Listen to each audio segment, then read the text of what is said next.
चढ़ाना चाहिए। भस्म चढ़ाने के बाद में फिर अखंडित चावल चढ़ाना चाहिए। श्री भगवते सामने सदा शिवाय नमः अक्षतम समर्पयामि। चावल चढ़ाने के बाद में भगवान के ऊपर फूल चढ़ाना चाहिए। फूल अच्छे अच्छे फूल चढ़ाओ, प्यास करो, कमल का फूल चढ़ाओ, गुलाब का फूल चढ़ाओ। अब कोई नहीं मिले तो गेंदा तो जिंदाबाद है, गेंदा का तो चढ़ाओ ही चढ़ाओ ना। कनेर का चढ़ाओ, गेंदा का चढ़ाओ। लाल फूलों में जैसे जासवंत आदि के फूल कम चढ़ाए जाते हैं। सफेद कमल भगवान शिव जी महाराज को, नील कमल बहुत प्रिय है। पारिजात का पुष्प हो जाए आपको और अपराजिता का पुष्प हो जाए, इन पुष्पों से, और समी का पुष्प, कई बार समी में भी फूल लगे होते हैं। इन फूलों को चढ़ा करके भगवान शिव का वंदन करने से दरिद्रता का नाश करते हैं। पुष्पे वसंत लक्ष्मी, इसलिए भगवान का श्रृंगार फूल से करना चाहिए। फिर बिल्वपत्र चढ़ाना चाहिए। काशी वास निवासिनाम काल भैरव पूजनम कोटि कन्या महादानम एक बिल्वम शिवार्पणम। पौराणिक मंत्र है। और वेद मंत्र में नमो बिल्वने च कवचने च नमो भरमिणे च वरुधिने च नमः श्रुताय च श्रुतसेनाय च महात्म्याय च हरण्याय च। ये वेद मंत्र में आता है बिल्वपत्र चढ़ाने का। भगवान भोलेनाथ को बिल्वपत्र चढ़ाने के लिए आज्ञा वेदों ने भी किया है कि शिव जी महाराज को बिल्वपत्र चढ़ाइए, जितना ज्यादा से ज्यादा हो सके उतना चढ़ाइए। इसके बाद में कई लोग भांग भी चढ़ाते हैं, धतूरा भी चढ़ाते हैं, आक भी चढ़ाते हैं, और कई लोग जो है ना इसका खंडन भी करते हैं। भगवान को आक धतूरा भांग की जरूरत नहीं है, लेकिन ये सारी बूटी भगवान शिव जी महाराज की है और सारी की सारी चढ़ सकती है। किसी दिन कथा में समय मिलेगा तो मैं इस पर भी प्रकाश डालने का प्रयास करूंगा। आग धतूरा भांग की उत्पत्ति कहाँ से आई, कहाँ से। कई बार जो ना ये जैसे लहसुन है, प्याज है, इसके ऊपर भी लोग अपने अपने मर्जी से बयान देते रहते हैं। तो इसमें पद्म पुराण में बड़ी अच्छी व्याख्या है शब्द के लिए। बोले सांस्कृतिक दरबार की यहाँ पर आग धतूरा भांग आदि चढ़ा करके फिर भगवान के ऊपर समीपत्र चढ़ाया जाता है। सन्नो देवी विष्णु मंत्र पढ़कर के आप समीपत्र चढ़ाइए। और समीपत्र चढ़ाने के बाद में फिर एकादश रुद्र और एकादश पार्वती देवी, 11 रुद्र 11 रुद्राणियों का नाम लेते हुए उनके ऊपर चावल चढ़ाना चाहिए।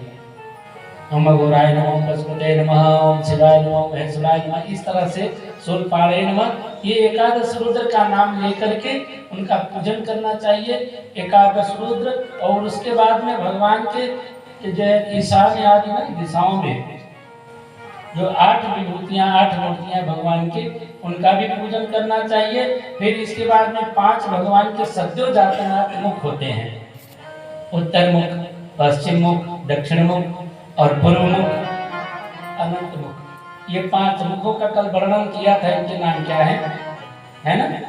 वामदेवाय नमः उत्तर मुखाय, सद्यो जातम पश्चिम मुखाय, घोराय नमः दक्षिण मुखाय, तत्पूर्व सुवर्ण मुख, पूर्व में है ईशान आदि मुख, ऊर्ध्व में आकाश में। ये भगवान के 5 मुखों का, इनका भी नाम लेकर के मंत्र से जो अक्षर छोड़ना चाहिए। ज्यादा हो गया लग रहा है,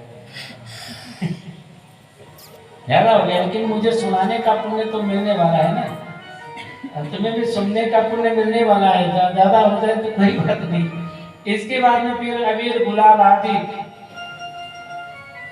सिंदूर आदि भगवती के लिए चढ़ाना चाहिए। जो अबीर आदि चढ़ाते हैं ना वो भगवान भोलेनाथ के लिए, और जो सिंदूर चढ़ता है, रोली कुमकुम आदि चढ़ता है, और भगवती की पीठिका का, वहाँ पर भगवती माँ पराम्बा पार्वती का ध्यान करना चाहिए।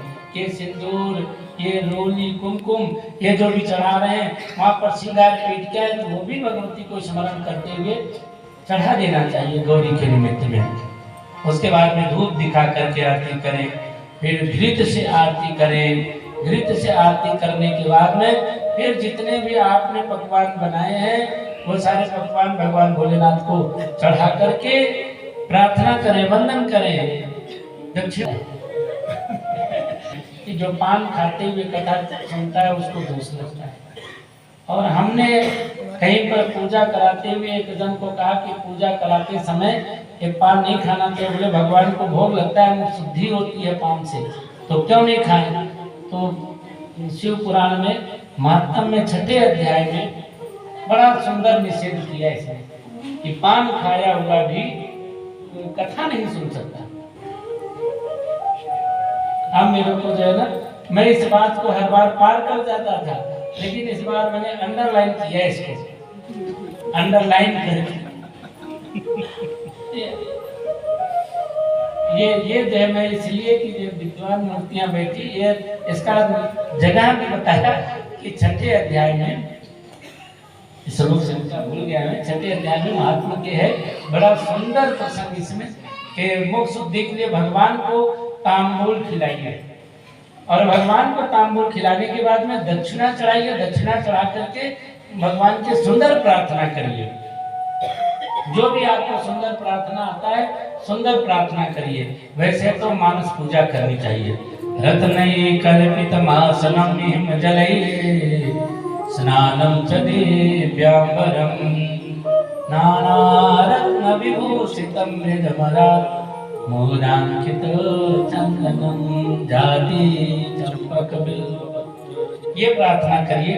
और ये भी नहीं आता तो कोई बात नहीं, कर चरण कृतं वा कायजं कर्मजं वा श्रवणनयनजं वा मानसं वा पराधं विहितं वा सर्वमेतत् क्षमस्व। जय जय करुणाब्धे श्री महादेव शंभो। आत्मा तम गिरिजामति सहचरा प्राण शरीरं गृहं पूजा ते विषयोपभोग रचना विद्या समाधि स्थिति संचार पदयोर प्रदक्षिण विधि स्तोत्राणि सर्वागिरो यद्यत् कर्म करोमि तद्वदखिलं शंभुस्तवाराधनम्। ये मंत्र पढ़ करके भगवान की प्रार्थना करें, आरती उतारें। अभी हम लोग आरती उतारेंगे ही, और आरती उतारने के बाद में पुष्पांजलि होती है, जो भी कथा में पुष्पांजलि होगी। यहाँ पर ब्रह्मा विष्णु ने भगवान का रात्रि कालीन सारी रात पूजन किया। जब चौथा पहर आया प्रातः काल का, तो भगवान पंचानन फिर उसी स्तंभ के बीच में प्रकट हो गए, और प्रकट होकर के अट्टहास करते हुए बड़े आनंदित प्रमुदित मन से ब्रह्मा और विष्णु की ओर कृपा दृष्टि कृपा कटाक्ष किया। ब्रह्मा और विष्णु देखा कि भगवान अब प्रसन्न है,